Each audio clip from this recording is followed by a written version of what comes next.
You're watching To The Point. 30 years ago today, Indira Gandhi was assassinated.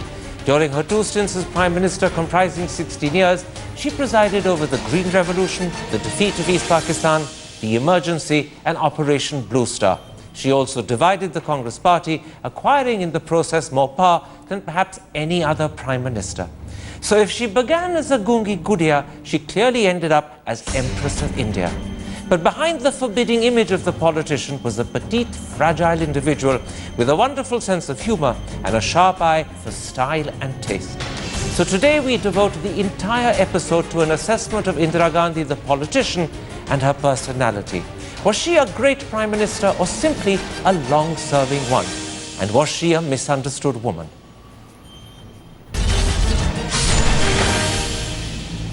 Joining me now for this special discussion is one of Indira Gandhi's better-known biographers, Zarir Masani, the well-known historian Ram Guha, Congress MP Mani Shankar Iyer, and BJP supporting columnist Swapan Das Gupta. Let's start with Indira Gandhi, the politician. Ram Guha, was she a great Prime Minister or simply a long-serving one? I mean, she had great moments. The victory in the 71 war was one of them. But on the other side, she did lasting damage to institutions. She destroyed the Congress party, which was a decentralized, diversified organization, and she made it a one-person show. Her last months were marked by cynical manipulation of communal feelings in the Punjab and in Kashmir. And even the Green Revolution, which she's credited for, it's actually Shastri and C. Subramaniam who laid the basis for it. So she was a long-serving Prime Minister with some notable achievements and some absolute disasters. I'll come to many of those points that Ram has made in a moment's time. But first, Mani Shankar Iyer, why do you believe polls repeatedly suggest that she is considered India's most successful politician? What were her qualities that are recalled 30 years later with such admiration? Courage, decisiveness, a willingness to take risks, a readiness to stand up for the dignity of India. There are several examples of this, which if given an opportunity I'd like to share with you. But I think it is these qualities that are remembered. Yes, it's true she started as Gungi Gudia, but unlike your headline, I think she ended up more as Ma Durga than as the Iron Lady. The Iron Lady is a sobriquet given to Margaret Thatcher. But I think it was her 1971 December moment that will remain forever as the iconic symbol of Indira Gandhi. That's actually when the Economist called her on their front cover Empress of India. On the other hand, Vajpayee called her Durga, in Parliament, in fact. Let's now come to specifics. Zarir Masani, most people believe her high point was the Bangladesh crisis of 70-71, which culminated in the surrender of East Pakistan and the creation of Bangladesh. How much of the credit goes directly to her for that achievement? Very little, I would say. I think the most of the credit goes to the relief organizations which provided aid to the Bangladesh refugees and to the Indian army, which actually won a very handsome victory over the Pakistani army, which was very much in decay. I don't think Mrs. Gandhi personally, apart from making the political decisions, which were pretty much forced on her by the refugee situation, I don't think she had much impact on that. And I think as against that, as Ram Guha very rightly pointed out, she had a very devastating and adverse impact on institutions like the Congress Party and other institutions to do with the rule of law and civil society in India. You know, Swapan Das Gupta, in contrast to what you've heard from Zarir Masani, historical accounts suggest that she had the wisdom to give Field Marshal Manekshaw the time the army needed to prepare for the Bangladesh invasion. And then secondly, she had the skill to conduct tireless international campaigns so that India had the most widespread international support for its stand. Do you give her credit for those? I give her absolute credit for that. You know, I think you must remember that, yes, it is true the Indian Army won the war. It is true that many of the relief agencies did highlight these. It is true that there was a burgeoning revolt within East Pakistan. But the political decision, ultimately, that we can afford to dismember the Pakistani state, that we can afford to extricate East Pakistan out of the Pakistan orbit. These were hard, tough political decisions backed by public opinion within India, and she had the courage to take that decision and carry it to fruition. At that particular moment in time, I think Indira Gandhi symbolized Indian nationalism in its totality. She epitomized all the strands and won for India the first major victory, I think, in over 1,000 years. And for that, she's going to be remembered. Two quick questions. First, Ram Guha, was she wrong to stop the war after the fall of East Pakistan? At the time, many critics said that she should have fought on in the West and sorted out Kashmir once and for all. Or do you think if she had done that, it would have brought on repercussions internationally that India would not have been able to handle? Well, I'm not really an expert on military history, so I can't really answer it. But I want to pick up on two things that Chopin said. One, I want to agree with him, that there was a kind of inclusive nationalism. People should be reminded that it was Jayaprakash Narayan, who just 2 years later became her bitter enemy, who campaigned in Western capitals on behalf of the Bangladeshi refugees. So, in a moment of crisis, all the strands of political opinion came together. The other point, of course, is an old disagreement between Chopin and me. 1,000 years ago, there was no India. So to say this is, of course, it was a notable victory, it was a memorable victory. Indira Gandhi's decisive leadership played a part in it. But to think that that victory avenged 1,000 years of imaginary humiliation at the hands of invaders, I think is really crowd cuckoo land. Okay, but let's come back and focus sharply on Indira Gandhi. And let me put that question to you, which Ram, in a sense, didn't answer. Do you think there was any justification to the criticism by her contemporaries that she should have carried on fighting in the West, sorted out Kashmir, or would she have invited repercussions India simply would not have been able to handle? I'll put that to you because you're a diplomat. She was far too intelligent and to allow herself to be distracted by an invasion of West Pakistan or the part of Kashmir that's held by Pakistan. She had one objective in mind, the liberation of the people of Bangladesh from the kind of oppression to which they were being subjected and repulsing the Pakistani invasion of India, which is where the armed struggle began. And therefore, she fulfilled her objective and had the wisdom to not go beyond that objective. Zareen Masani, the second question is this. Was her handling of the Simla summit, where she trusted Bhutto's word and then was let down by him, an error of judgment, or did she have no alternative but to accept what Bhutto said at face value? I don't think she had much alternative, because clearly it was not in India's interest to totally destabilize Pakistan.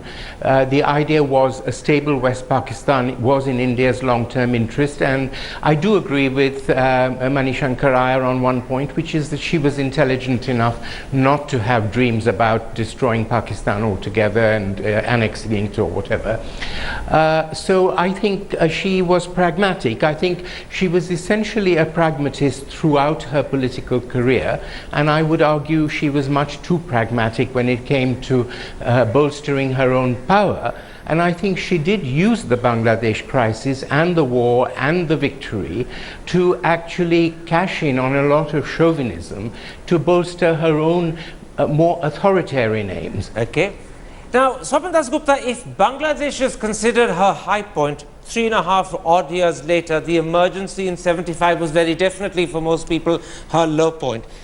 At that moment, do you believe she was simply fighting for her own political survival? Or do you accept that Jayaprakash Narayan's alleged call to the army and the police to disobey so-called illegal orders created or at least threatened a serious law and order situation which justified the emergency? No, she wasn't preparing. You see, I think the emergency was the culmination of a series of disastrous policies which she started adopting internally after 1971, egged on by the pinkos in the Congress party, the CPI and other forms of people who wanted a form of regimented state socialism imported. And that economic experiment led to growing inefficiencies within the state and which created the political crisis, which created the economic crisis, which manifested itself. Her way of trying to cope with that crisis was heavy-handed, it was manipulative, and she grossly underestimated the extent to which shrinking opportunities, rising aspirations played a role in Jai Prakash Narayan's revolt. Okay. To that extent, I think it was a complete misreading of the situation, just as she misread the situation vis-a-vis Pakistan during the Simla Accord. Ramkumar, let me put two questions to you. First of all, many people believe that during the emergency she became very influenced by Sanjay. Others said that she actually came to be under Sanjay's control. A, do you believe that? And was he therefore her Achilles heel? Well, I think she had several Achilles heel. A dogmatic belief in nationalization of key industries was one of them, and I'm glad Shokpat alluded to that, because in the early 1970s, the time had come to liberalize the I'll come to economy, nationalized industries in a moment. Ram, I'm stopping you. I'll come to nationalized industries in a moment. Stick to the emergency. All right. So on Sanjay Gandhi, she was extremely, dependent on him. He was the second most important person in the country. Many of the excesses of the emergency were a direct result of his policies, and crucially, the only time during those 18 months that she did not consult Sanjay was when she ordered the lifting of the emergency and the calling of fresh elections. Because something called within her, it may have been, Western criticism, it may have been a long submerged democratic instinct, but it's fascinating. That's not the one thing she did not consult Sanjay about, because Sanjay would have said, we are ruling, the opposition is in jail, the public is quiescent, why are you lifting the emergency? You've actually taken the second question out of my mouth, and this is what I was going to ask you. Do you think she came to regret declaring the emergency, and that she therefore called the elections in 77 knowing she would lose? In other words, was this an attempt at atonement? Well, we don't really know. It was an attempt at atonement, but on the other hand, I think she had been told by her intelligence agencies that she was going to win comfortably. It often happens to authoritarians who are rather removed from public opinion. Frankly, I think she still believed that the people loved and worshipped her as they had done in 1971-72. There was some atonement, but I don't for a minute think she thought she would lose the elections. In her second stint in office, she had to handle the Sikh unrest, which culminated in Operation Blue Star. As you look back on it, was Operation Blue Star the only course of action open to her, or did she have an alternative, as some critics said, which was to flush out the militants by cutting off all access to power, water and food? I think it's entirely possible that she could have attempted to flush them out. But the situation at that time was such that there were a very, very large number of inhabitants of Punjab who would besiege Amritsar and the Golden Temple if it was known that some particular kind of action was going to be taken. So I think she was faced against her will by a choice between a surgical operation and a siege that would last endlessly before it gave results. So in that sense, she was presented with a Hobson's choice. But I think, although General Brar is now related to me, and I've always had high regard for him, that the army should have insisted on more time to undertake the intelligence operations that are required in order to ensure a surgical operation. So it didn't turn out to be a surgical operation. Is there any sense in which the army commanders, and I'm not naming names on purpose, perhaps led her to believe that Operation Blue Star would be swifter, more efficient, with less casualties? No, I think politically speaking, it was necessary to have it very swiftly. And the army said they could do it. In fact, they couldn't. But I don't believe that Mrs. Gandhi wanted a dragged out operation. Was she knowingly misled, or was she credulous in believing that it could be done swiftly? Well, if the army says we can do it swiftly, and they say they can do it even knowing that they don't have adequate intelligence about what is happening inside, then I think no Prime Minister has an option but to go along with that, especially in the political situation that prevailed then. Zarir Masari, Bhindranwale was of course very much a Congress nurtured tool to try and curb the Akalis, and he turned then into a Frankenstein's monster that devoured his patron. How much of the blame for the politics that led up to the crisis that culminated in Operation Blue Star lies with Mrs. Gandhi? Well, you've taken the words out of my mouth, Karan. I was just about to say exactly that. Bhindranwale was Mrs. Gandhi's creation.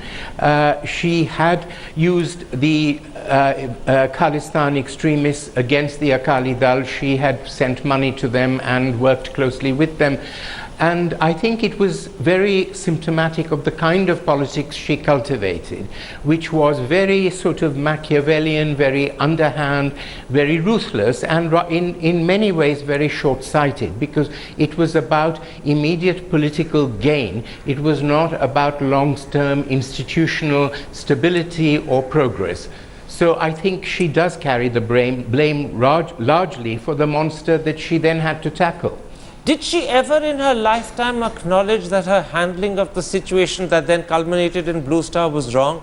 That her desire to want to use Bhindranwale for political purposes to curb the Akalis was mistaken?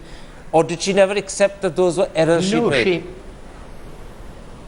No, I mean, not that I'm aware of, and it was not Mrs. Gandhi's style, nor was it in her nature to examine her own actions or admit to having been wrong about anything. She always asserted that she was right, and this was a characteristic she had from the time she was a young girl. You mean to say that she never had doubts about what she was doing? She was always convinced of her rightness? I think so. I mean, I'm not privy to her personal doubts in her personal, home, but I mean, she never expressed that in any interviews or in any public arena. Swapan Dasgupta, how much credit does she get for insisting that even after Operation Blue Star, Sikh guards would continue to be part of the security detail at her home, thus permitting two of them in 1984 to assassinate her?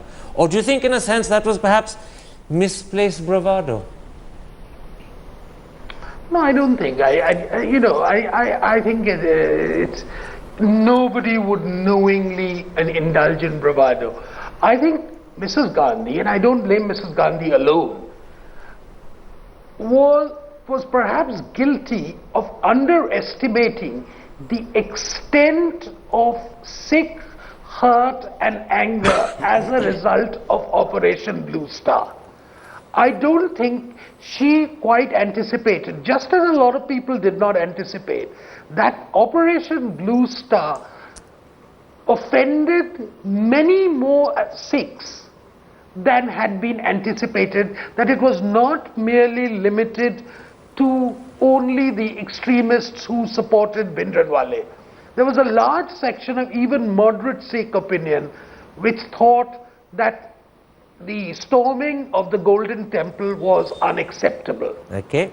Now, Mrs. Gandhi obviously had created the conditions by which that was really the only realistic option left before the state at that moment.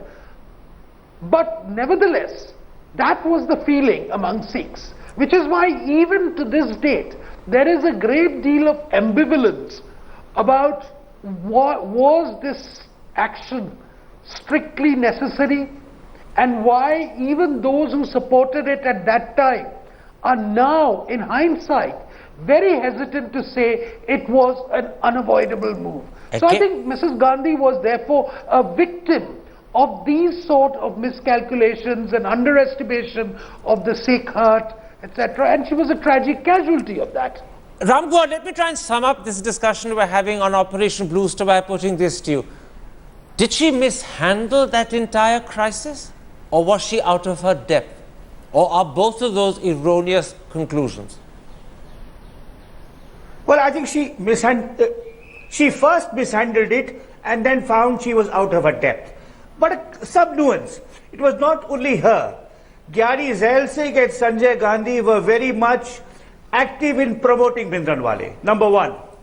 Number two, after Bhindran, you remember when an Inspector General of Police called A.S. Atwal came out of the Golden Temple with Prasad in his hands, and he was killed by a terrorist who then went into the temple. This was in 1982 or 83. That was the time when she could have gone in and flushed out the terrorists who were there. But she waited too long, and she, as Mani said, then she was confronted with this terrible, terrible choice. But the crisis was a product of cynical, manipulative politics played not only by her, but by other people in the Congress party, including Zail Singh and Sanjay Gandhi.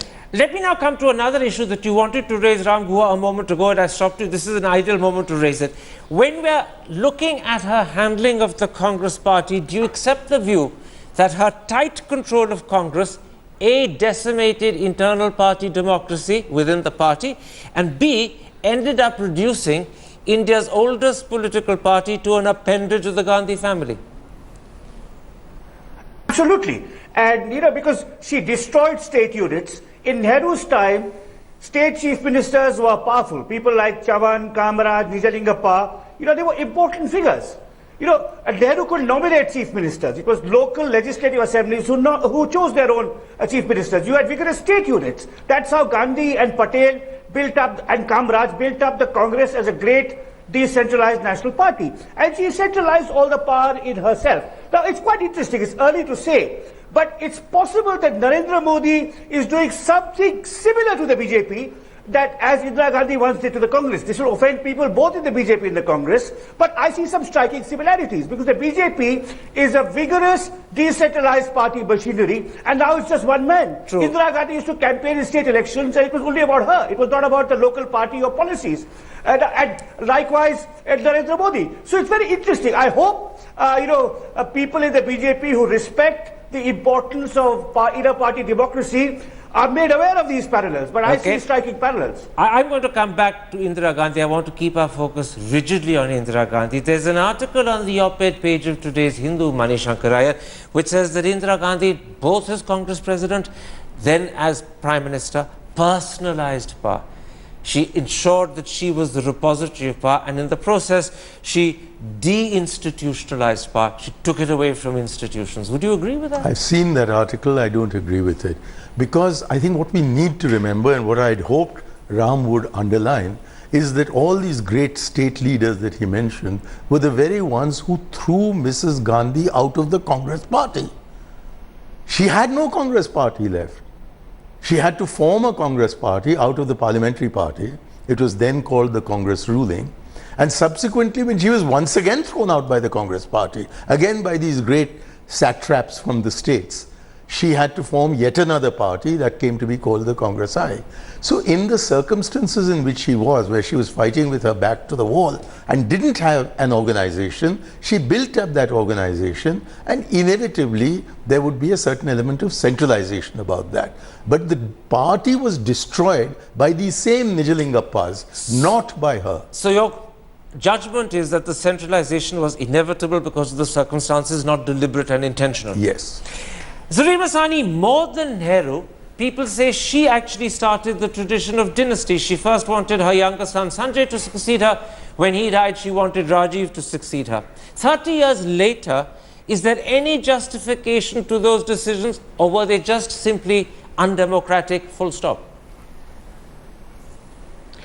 I would say his only legacy to India has been this appalling dynasty that she's left behind, which is dragging the Congress down, which is the only secular liberal alternative to the BJP, and it's been blocked by these dreadful dregs of the Gandhi family whom they can't get rid of.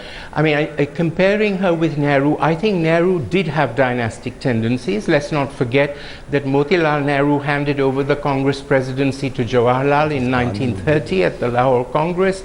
Nehru certainly contributed to Mrs. Gandhi becoming Congress president in 1959, and I think he let it be known that he would like her to be pretty senior in the succession to him. And he did promote his sister Vijay Lakshmi Pandit into all kinds of plum diplomatic jobs. So I think she then took that a stage further and had this kitchen cabinet, which was dominated by Rajiv, by Sanjay, who, was, I think, to a large extent responsible for the atrocities during the emergency and so on, and for the kind of situation which forced her to call the emergency. A lot of the opposition to her that built up was because of Sanjay's corruption. So, but I want to move on turning to her handling of the economy, on the one hand, she presided over the Green Revolution, although, as Ram pointed out, the credit perhaps goes to other people, not her. But on the other hand, she left behind the license permit Raj in a very, very tightly controlled economy. Would you say that her economic handling was one of her weak points, not her strengths? It was a disaster. You see, we can talk about Nijalingappa, Atulya Ghosh, S.K. Patil, Kamraj is forming the syndicate, etc. But what Mrs. Gandhi tried to do was that she used a reckless form of socialist populism as the instrument of a power struggle. The nationalization of banks, to begin with, was a completely knee-jerk reaction, equivalent in nature to VP Singh's implementing the Mandal Commission report as a response to a rally by Devi Lal. It was almost akin to that. Then you had further nationalizations, you had coal nationalization, for which we are suffering to this day. We had the nationalization of food grains, which the country was completely unprepared for, and which was contributed to that sharp inflation and shortage, which in turn led to the Bihar and Gujarat agitations of 1973 and 74. At the end of the day, Mrs. Gandhi stifled all forms of Indian entrepreneurship. She took state control, and inefficient state control, to macabre heights. And the disaster,